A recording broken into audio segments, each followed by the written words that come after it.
This is the Mistress Carrie Situation Report for June 23rd, 2025. Late last year, the band Soul Invicto, made up of Deftones guitarist Stephen Carpenter and Eric Bobo from Cypress Hill, released their debut EP, Loosely Aware.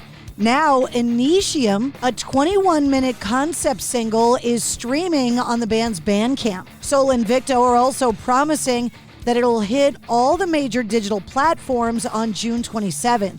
The band shared the moving backstory behind the record, which they describe as the, quote, first experimental chapter of Soul Invicto, saying the band is set to forge a new sound described as twisted cinematic metal. Silverstein have just released a new single called Drain the Blood, featuring Rory Rodriguez from Dayseeker. Drain the Blood is the second single from their upcoming new album, Pink Moon, the second chapter in their ambitious 16-song double album. A release date has been set for September 12th. Ed Sheeran just released a new single called Drive off of the soundtrack for the upcoming Brad Pitt film F1 that hits theaters this Friday. Drive features Dave Grohl from the Foo Fighters on drums and John Mayer on guitar. Amy Lee from Evanescence commenting on when the band's next full-length album will be released, saying, quote, ever since last time we started thinking about things differently in terms of,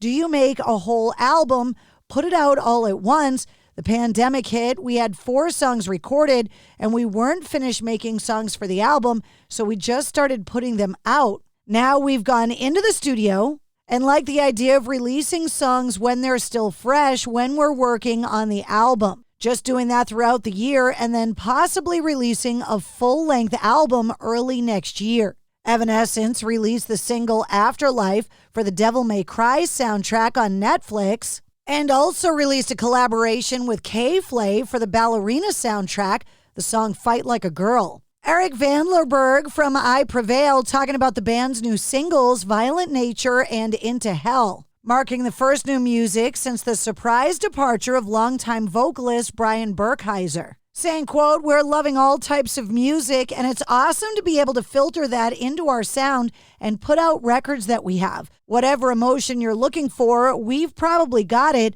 If you want something to bang your head through the wall, we have that. Do you need something to sing along with to feel good? We have a couple of those and everything in between. Killswitch Engage reunited with their former vocalist Howard Jones once again on stage over the weekend in Tampa, Florida. You can watch fan film footage of the Signal Fire online.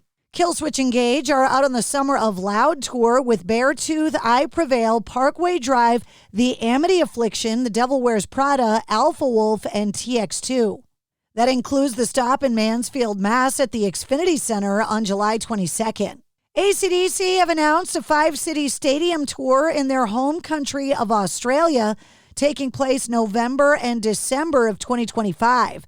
Tickets go on sale this Thursday, June 26th, for all of the shows. The Pretty Reckless, who signed on to open up the first 3 legs of the Power Up Tour, will not be on the Australian leg.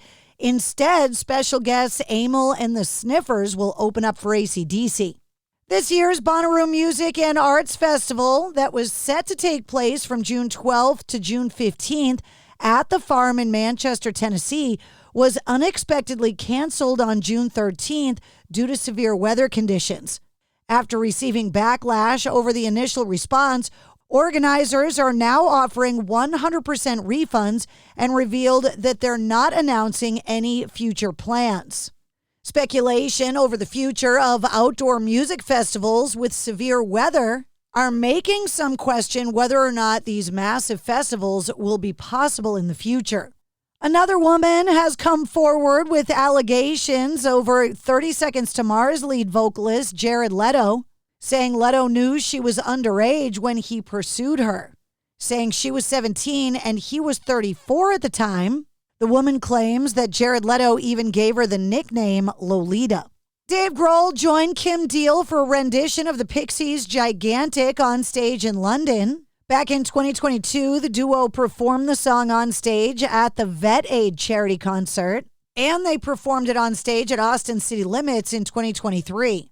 Pete Townsend has given more detail on Zach Starkey's firing from The Who and admits that it got, quote, out of hand.